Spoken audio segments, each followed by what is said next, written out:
Enteekateeka eno egendereddwamu okubunyisa amasanyalaze mu bitundu ebizibu okutuusa amasanyalaze mu disitulikiti musanvu bugwanjuba bwa Uganda ng'era esuubirwa okuganyula amaka emitwalo 710 mu ekinanamulimu ne bizinensi entonotono 2023.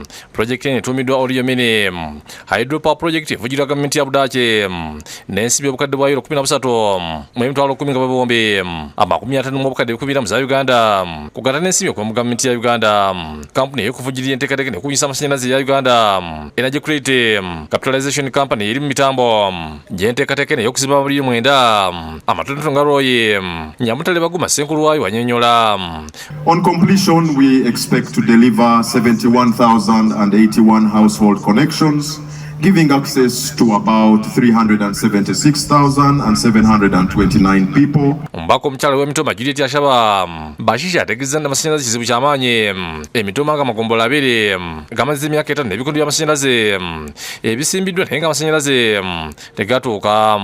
How a constituency of a deputy speaker can host polls without wires. With this project, maybe something would be done. Omulimu gw'okusimba guweereddwa kampuni bbiri okuli Hanaka, Sims ya China, Andosberg eya Germany nga emitoma pulojekiti eno eri ku mugga Nchwera.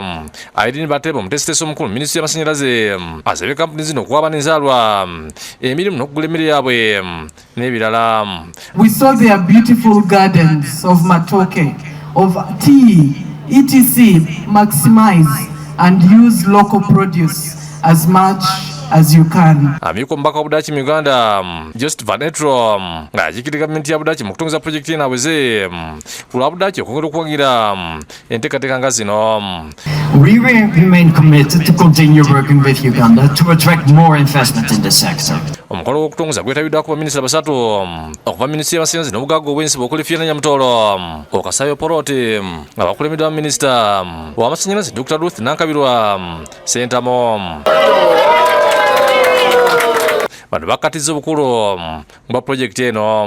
I'm happy that we are here today to witness this project where we are going to see power generated in Mitoma, and that will come with many.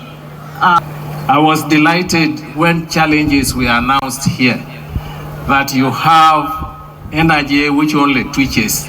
It just comes on and off. And we are actually glad to say that that problem is not going to be for long.